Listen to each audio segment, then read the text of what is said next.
Hola, ¿qué tal? Sean ustedes bienvenidos al Baúl del Misterio, el podcast donde narraré temas sobre crímenes reales, asesinos en serie, casos sin resolver y el intrigante mundo de lo paranormal y lo místico. Mi nombre es Rafael El Cid Enríquez y seré su guía en esta expedición hacia lo inexplicable. Cada semana nos sumergiremos en los rincones más sombríos de la historia, desenterrando secretos y analizando los casos más enigmáticos que han desconcertado a la humanidad. No solo nos limitaremos a lo terrenal, también nos sumergiremos en el reino de lo paranormal, explorando casos fantasmales, encuentros con lo inexplicable y leyendas misteriosas que han aterrado y maravillado a lo largo del tiempo. Comenzamos.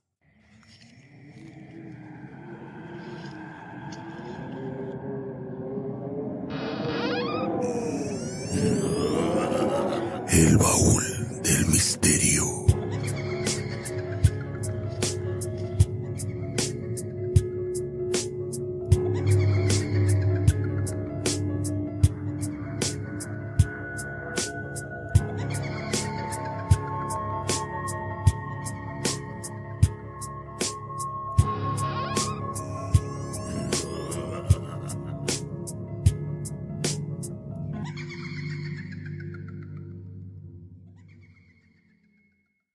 Desde tiempos inmemoriales, la humanidad ha tenido una profunda curiosidad por lo desconocido. Es probable que tú y tus amigos hayan compartido historias y experiencias que involucran fantasmas, fenómenos para los cuales no tienen una explicación lógica. Aunque este tema puede resultar inquietante para muchos, generando miedo al recordar o imaginar tales encuentros, para otros representa un campo fascinante digno de estudio. La curiosidad por lo desconocido despierta preguntas sobre lo que hay más allá de nuestra comprensión. Las historias de fantasmas han sido objeto de fascinación y, en ocasiones, de rechazo en diversas culturas alrededor del mundo. A pesar de ser a menudo satanizadas, estas historias persisten como parte del folclore y la tradición, reflejando nuestra eterna búsqueda de respuestas sobre lo que ocurre después de la muerte. En esta ocasión, exploraremos las clasificaciones de fantasmas propuestas por George Nugent Merlet-Tyrrell en su obra clásica Apariciones de 1943, donde identifica 4 tipos principales basados en la conducta de los fantasmas. Sean ustedes bienvenidos al capítulo 8, Fantasmas y su clasificación, parte 1. Pero antes de comenzar, retrocedamos un poco en el tiempo. ¿Quién es Tyrrell? Verán, fue un ingeniero eléctrico británico, pero que destacó dentro del campo de la parapsicología. Tyrrell es más conocido por las contribuciones que realizó en la Sociedad de Investigación Psíquica, la SPR por sus siglas en inglés. En esta sociedad tiene la oportunidad de trabajar con Sir Oliver Lodge, quien contribuyó al desarrollo de la telegrafía inalámbrica y que las aportaciones de esto culminaron en la invención de la radio. Sir Oliver se introdujo en el mundo de la investigación psíquica debido a la muerte de su hijo Raymond durante la Primera Guerra Mundial, y que más adelante afirmó haber recibido mensajes específicos y personales de Raymond. Tyrrell también colaboró con Frederick Myers. Myers fue uno de los fundadores de esta sociedad. De hecho, Myers fue el primero en proponer la teoría del yo subliminal, donde sugiere que una parte de la mente opera fuera de la conciencia y puede ser responsable de fenómenos paranormales. Y tal vez sé que para ustedes puede sonar a algo que ya han escuchado a lo largo del tiempo, el fenómeno del poltergeist. Pero no hay que adelantarnos. Esta es la historia resumida de estas 3 mentes brillantes que formaban parte de esta sociedad, la cual, como podemos notar, están muy interesados en el ámbito psíquico y paranormal, pero la intención de ellos es tomar estos temas desde un enfoque científico. Me atrevería a decir que establecieron ciertos parámetros para realizar una investigación paranormal consistente, la cual indica que se debe documentar cualquier testimonio de personas que hayan presenciado a los supuestos fantasmas. Me encanta esta parte de supuestos, ya que de no haber una investigación previa que confirme realmente ser un fantasma, sigue siendo un fenómeno desconocido. También nos sugieren que hay que controlar y supervisar rigurosamente las circunstancias en las que este fenómeno se produce y alejarse de cualquier prejuicio, incluido el cognitivo. Que esto último es importante llevar a cabo para no generar un efecto McGurk. Para los que no saben qué es un efecto McGurk, básicamente es un fenómeno que hace alterar la percepción auditiva, formulando en nuestra mente palabras y frases en audios donde no las hay, o modificar lo que se escucha. Algo parecido como a la pareidolia, pero en audios. Antes de continuar, tenemos que saber qué es un fantasma. Pues verán, según Frederick Myers, la definición de un fantasma es la manifestación de una energía personal persistente que va más allá de la muerte, la cual está de alguna forma conectada con la persona previamente conocida en vida. Myers le da un enfoque en la supervivencia de la personalidad y la continuidad de la conciencia después de fallecer. Y esto influyó en gran medida en el pensamiento y la investigación en el campo de la parapsicología y el fenómeno paranormal. Por otro lado, según los parapsicólogos, los fantasmas existen en el punto medio entre nuestra dimensión y el más allá, y que funcionan como frecuencias de radio entre las estaciones. Esto quiere decir que no son capaces de cruzar al mundo espiritual, pero tampoco son capaces de quedarse en el mundo de los vivos. Como les comenté al inicio, Tyrrell hace una clasificación de rasgos generales que los divide en 4 grupos, y esta clasificación aún es referente para investigadores dentro del tema paranormal. La primera clasificación son las apariciones que frecuentan habitualmente en un lugar determinado.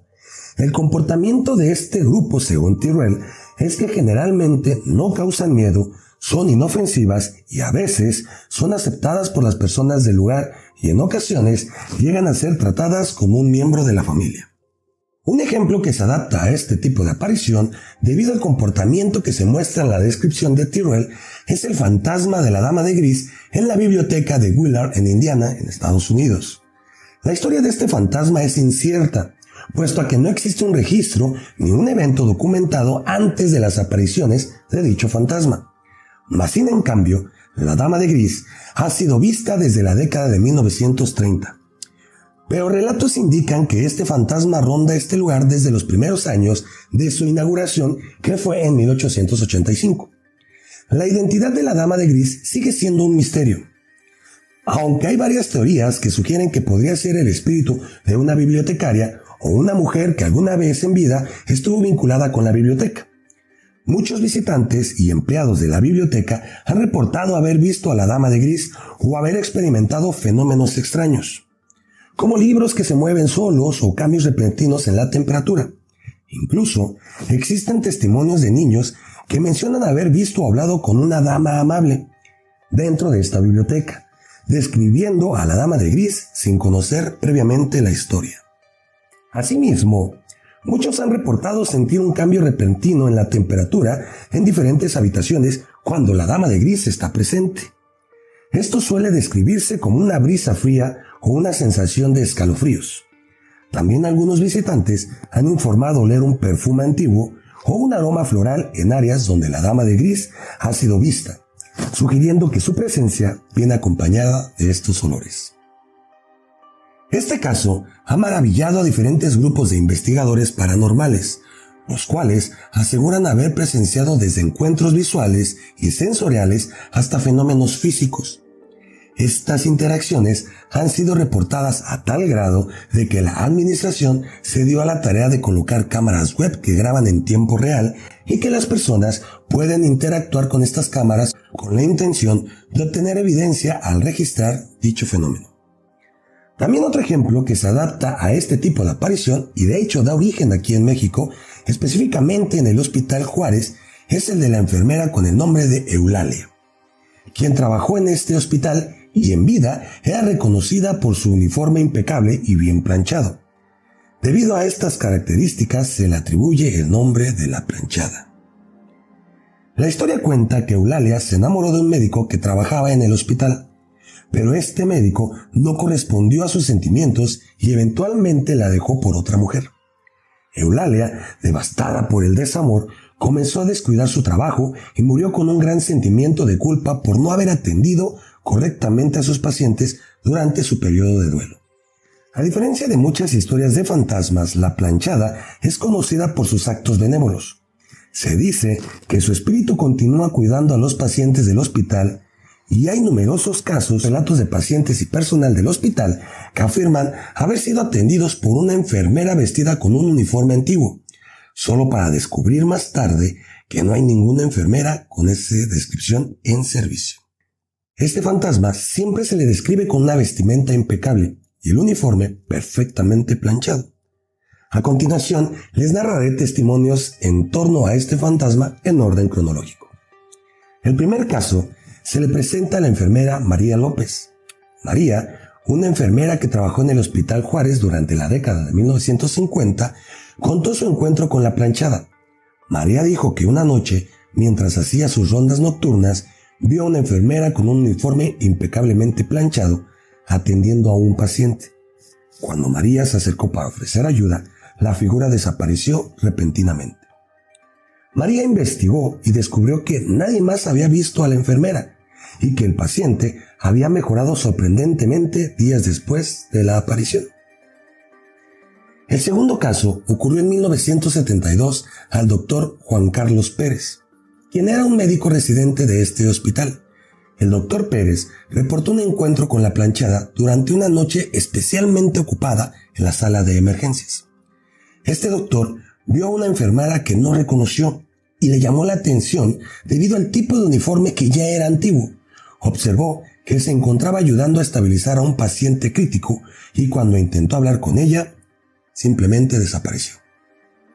El paciente más tarde confirmó que una enfermera amable lo había atendido para tranquilizarlo. El tercer caso lo narra la paciente Carmen Rojas en 1985. Carmen, que estaba internada por una enfermedad grave, afirmó que una noche una enfermera con un uniforme antiguo entró en su habitación. Dice que más allá del uniforme, que no era igual al resto de las demás enfermeras con las que ya había tratado, le llamó la atención el detalle que estaba bien uniformada y a la línea. Esta misteriosa enfermera la revisó y le habló con palabras de consuelo. Al día siguiente, Carmen preguntó por la enfermera para agradecer por el trato que recibió y los empleados del hospital le dijeron que no había nadie con esa descripción trabajando allí. La salud de Carmen mejoró notablemente después de esta visita. El cuarto caso fue presenciado por la enfermera Luisa Martínez en la década de 1990.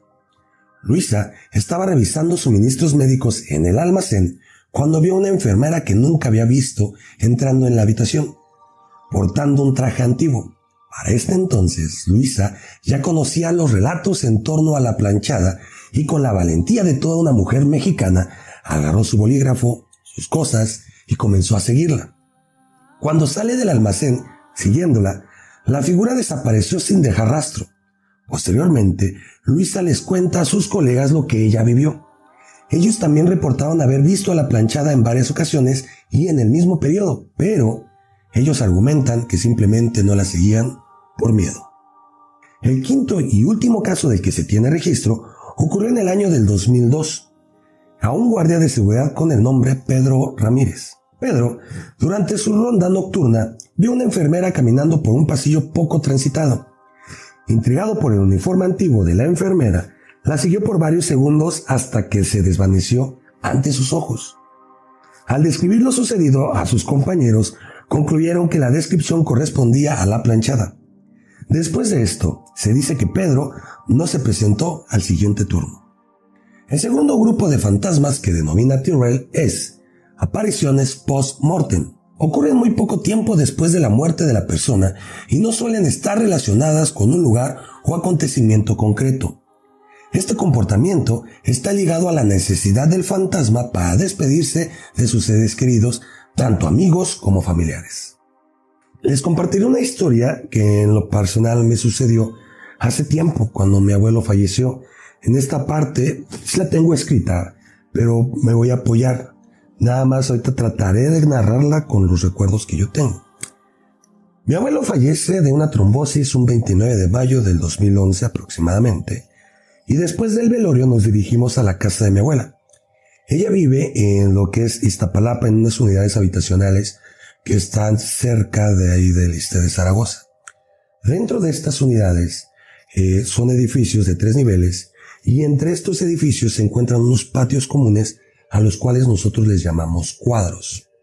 Pues bien, después del velorio, fuimos a la casa de mi abuela. Iba mi mamá, iba evidentemente mi abuela, mis tíos, mis hermanas, y yo traía cargando a mi hija, que en aquel entonces tenía 2 años. Y mientras estábamos platicando acerca de qué tan bueno era en vida y recuerdos que tenemos muy personales con mi abuelo, recuerdo que yo estaba cargando a mi hija. En algún punto mi hija empieza a moverse, como dándome a entender que la bajara de mis brazos. Se me hizo muy curioso. Cuando yo la bajo de mis brazos, empieza a caminar a una dirección contraria a la que yo estaba volteado. Y mientras iba dando sus pequeños pasos, ella iba estirando las manos, como dando a entender que la cargaran, donde evidentemente no había nadie. Al dar unos pasos, lo único que hace es se detiene, inclina la cabeza, hace una señal de adiós y regresa con nosotros. Nosotros lo atribuimos a que fue el fantasma de mi abuelo que fue a despedirse de nosotros, puesto a que no nos causó miedo y se nos hizo extrañeza que mi hija fuera hacia él y que en algún punto se detuviera e hiciera esta señal. El tercer grupo son las apariciones en casos críticos.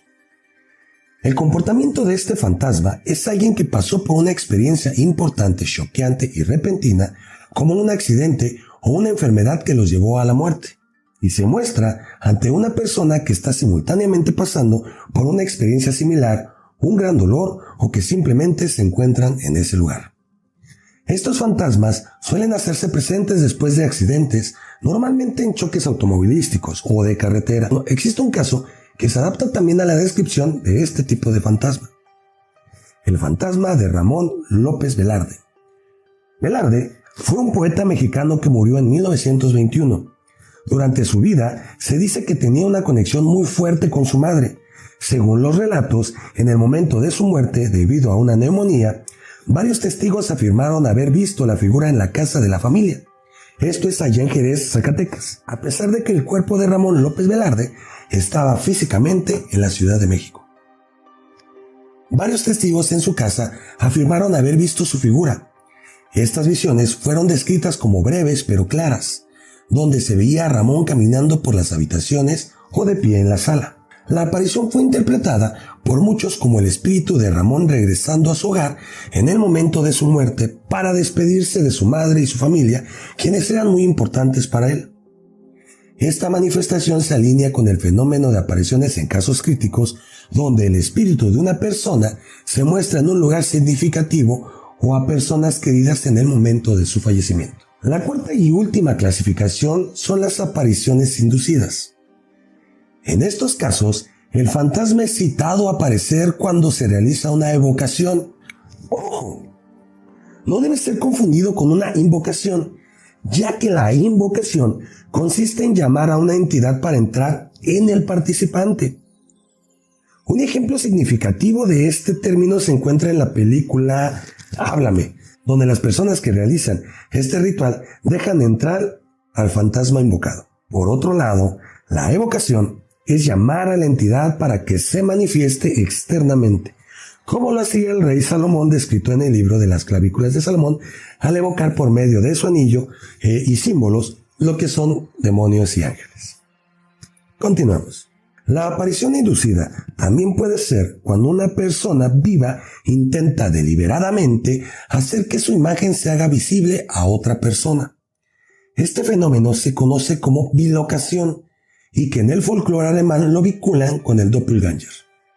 Estos son los 4 grupos de apariciones que propone Tyrrell. Aunque este tipo de investigación sigue avanzando a lo largo del tiempo, las clasificaciones de fantasmas se siguen ampliando debido a diferentes patrones en su comportamiento. A tal grado que Brad Steiger, un prolífico autor y experto en fenómenos paranormales, propuso una clasificación que se distingue en 9 tipos de apariciones fantasmales. Pero estas clasificaciones las explicaremos en el siguiente capítulo. Y créanme que les van a encantar o aterrar según sea el caso. Y apuesto a que más de uno de ustedes han vivido o han experimentado este tipo de encuentros fantasmales. No olviden seguirme en mis redes sociales, en TikTok y en YouTube me encuentro como El Baúl del Misterio. En Facebook me pueden encontrar como el Sir Rafael Enríquez. Apóyenme a compartir lo que es este contenido, también a comentarlo. Su opinión me es muy importante y me ayuda bastante para seguir generando y creciendo más en lo que es esta comunidad. Agradezco profundamente el apoyo y la aceptación que he recibido por parte de ustedes y créanme cuando les digo que estaría eternamente agradecido que este contenido pudiera llegar a más personas. Me despido, no sin antes decirles lo siguiente: mantengan sus ojos abiertos y sus mentes curiosas. Esto fue El Baúl del Misterio.